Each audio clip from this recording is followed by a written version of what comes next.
Bus వాళ్ళ నాన్న మనకు బయటే కనిపించాడుగా, మరి ఈ స్త్రీ ఇంటిలో కనిపించేదేమిటి బస్సు? ఇది మంచి సమయమని మనం వస్తే మన్ని నిరుత్సాహపరుస్తుంది మీరా ఈ స్త్రీ.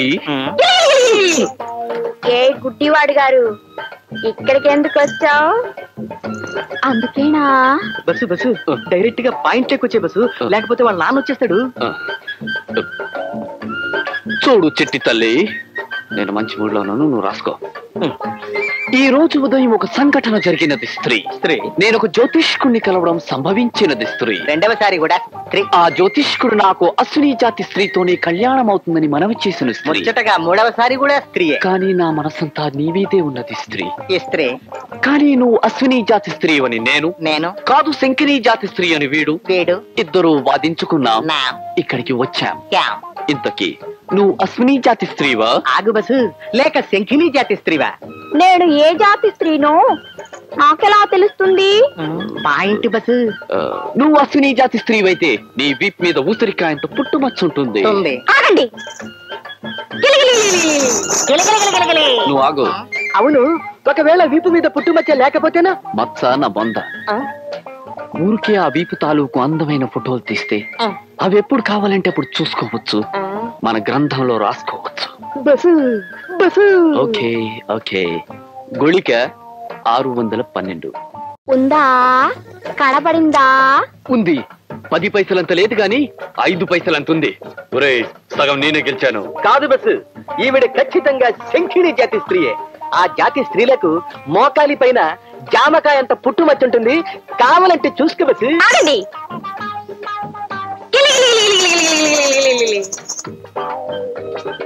ఐడియా ఎలా ఉంది బస్సు?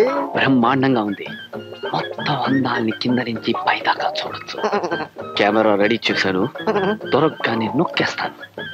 గుళిక 613. చూసుకుంటారా?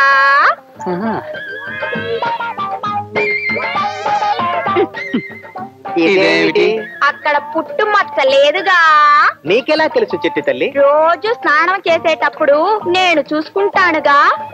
ఇప్పుడు చెప్పండి, నేను శంకిని జాతి స్త్రీనా, అశ్విని జాతి స్త్రీనా? ప్రస్తుతానికి నువ్వు అశ్విని జాతి స్త్రీవే, అంటే నా స్త్రీ అన్నమాట. అయితే ఈ సంగతి మా నాన్నతో చెప్పాలి. నానా, నానా, నానా. 10 కాలాలు పట్టి చల్లగా ఉండి తల్లే. అయ్యో, పప్పు సరిపలే ఆసన వచ్చేస్తుంది. అన్నం చూడు మల్లెపూలా. నువ్వు ఇక్కడ ఉన్నావురా భిక్షపతి? నిన్ను లక్ష్మీపదం చేద్దాం అనుకున్నాను రా. ఊరుకోండి బాబా, ముత్తులతో జోకులు వేస్తారేంటి? జోకులు కాదురా, నేను చెప్పినట్టు విన్నావంటే నీ కూతురు పెళ్లి అవుతుంది, అది గొప్పింటి కోడలు అవుతుంది. అట్టగా బాబు, దూరంగా ఉండదు. కాళ్ళకి దండ పెట్టి శీఘ్రమేవ కళ్యాణ ప్రాప్తి. కళ్ళు కనపట్లేదు ఎదవా, కత్తిరి తీసేవట్రా, గడ్డం పెట్టుగా.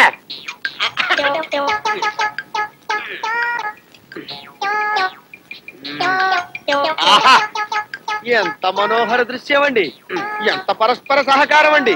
మొన్నటికి మొన్న తండ్రి గారు కొడుకు క్షౌరం చేస్తే ఇప్పుడు కొడుకు తండ్రికి క్షౌరం చేస్తున్నాడు. పైసా ఖర్చు లేదు కదా. ఎంతకి సంబంధం సంగతి ఏం చేసావు? ఏం చేయడం ఏమిటండి, లక్షణంగా ఖాయం చేసుకొచ్చాను. ఏం చేసావు? మీరు ఎన్ని ఎకరాల పొలం ఉండాలన్నారు? 4. 8 ఎకరాలు ఉన్నా. మీరు ఎన్ని ఇళ్ళు ఉండాలన్నారు? 1. 10 ఇళ్ళు ఉన్నాయి. అయ్యో బాబోయ్, మీరు ఇతగాడి మీద ఖర్చు పెట్టిన మొత్తం చూస్తే ₹1,00,000, కానీ వాళ్ళు 10 లక్షలు ఇస్తా ఉన్నారు. 10 లక్షలే? కానీ ఒకటే లోపం. ఏమిటా? కళ్ళు లేవు.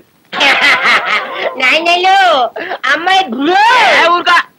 కళ్ళు దగ్గర నుంచి అవి కొనండి, ఇవి కొనండి, అవి కొనండి చంపేస్తారు. కళ్ళు లేవనుకో, టీవీ కొనక్కర్లేదు, సినిమాకి తీసుకెళ్ళక్కర్లేదు, పువ్వులు కొనక్కర్లేదు, ఏమీ అక్కర్లేదు, ఓన్లీ కాపురమే. ఏమంటావు? కళ్ళు లేని అమ్మాయి కాదండి, అమ్మాయి తండ్రికి. మరీ మంచిది. మనకు కావాల్సిందంతా తెల్ల కాగితాల మీద రాసేసి ఆ గుడ్డ చేత ఒక్క వేలు ముందు నొక్కించేస్తే సరి. వేయించేస్తావుగా? వేలుముద్ర తప్పకుండా. ఆ పని చేయించావనుకో, ఆకాశం అంత పందిరి, భూదేవంత అరుగు, మేళాలు, తాళాలు, ఎస్పి బాలసుబ్రహ్మణ్యం కచేరి, జ్యోతిలక్ష్మి డాన్స్, స్వీట్, హాట్, గొడవ. అయ్యో బాబోయ్, మాయావదాలు పెళ్లి చూసావు కదా, ఆ లెవెల్లో భువనాంతరాలు దద్దరిల్లా చేయించేస్తాను పెళ్లి. సోదర సోదరీమణులారా, ఆలసించిన ఆశాభంగం, మంచి తరుణం మించిన దొరకదు. మీరు కోరుకున్న చీరలు గొప్ప తగ్గింపు ధరలు, సంక్రాంతి కానుకగా చందన వారు వందనాలతో మీకు అందిస్తున్న గొప్ప డిస్కౌంట్. ఒక చీర కొంటే మరొక చీర ఉచితము. రండి రండి త్వరపడండి. ఉన్నది ఒకటే చీర, దాన్ని ఉతికి ఆరేశాను. అది ఆరే వరకు ఈ షర్టు లుంగి వేసుకున్నాను. ఇదేంటి బావా, సరుకులు కొంటానని బయలుదేరి మొత్తం డబ్బంతా పెట్టి చీరలు కొనేసావు? అది కాదురా, తను వచ్చినప్పుడు నుంచి ఒక చీరతోనే ఇబ్బంది పడుతుంది. మార్చుకోవడానికి ఇంకో చీర కూడా లేదు, అందుకే కొన్నాను. నీ చీరల సెంటిమెంట్ బాగానే ఉంది, మరి సరుకుల మాట ఏంటి? స్వప్న దగ్గర ఇంకో 250 రూపాయలు అనేగా, దాంతో సరుకులు కొంటా. ఆహా, నిన్ను చూస్తుంటే నాకు తొందరలో పెళ్లి చేసుకోవాలంది. చేసుకో మరి, ఆలస్యం దేనికి?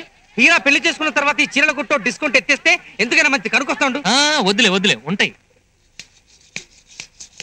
స్వప్న వచ్చారా? ఇప్పుడే పొయ్యి వెలిగించాను, ఎసరు కాగుతోంది. ఆ సరుకులు ఇలా ఇవ్వండి. అదేంటండి ఒట్టి చేతులతో వచ్చారు? సరుకులేవి? మాట్లాడరేంటండి? 1 2 3 అడిగిన దానికి సమాధానం చెప్పకుండా ఈ ఎక్సర్సైజ్లు ఏంటి? ఎక్సర్సైజులు కాదు, గుంజిళ్ళు.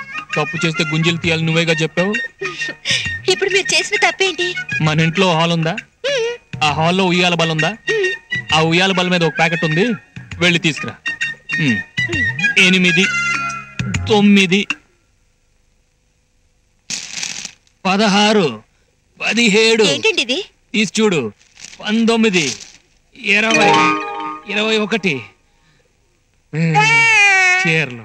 ఆహా, నేను శారీలు అనుకున్నానులే. ఇవి ఎక్కడివి? అదే, నేను సరుకులు కొందామని బజార్కి వెళ్ళాను కదా, అక్కడ బట్టలు కొట్టాడు. ఒక చీర కొంటే 2వ చీర ఫ్రీ అన్నాడు. వెంటనే ఆ 2వ చీర కోసం ఈ 1వ చీర కొనేశాను. అది కాదు, వచ్చిన దగ్గర నుంచి నువ్వు ఒకే చీరతో ఇబ్బంది పడుతున్నావు కదా, అందుకని. ఎంత మంచి పని చేశారు. ఉన్న డబ్బులన్నీ పెట్టి చీరలు కొనేశారు, మరి ఇప్పుడు సాపాటు? నేనంత తెలివి తక్కువనా? నీ దగ్గర ఇంకో 250 ఉన్నాయి కదా, వాటితో సరుకులు కొనేస్తాను. వెళ్ళు డబ్బులు తీసుకురా. అవతల పోయి మండుతుంది, ఎసరు మరుగుతుంది, త్వరగా డబ్బులు.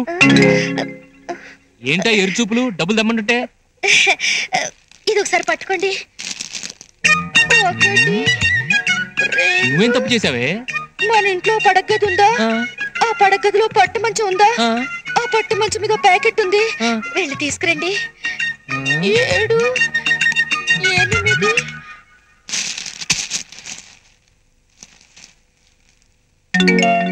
16 17 ప్యాంటు షర్ట్.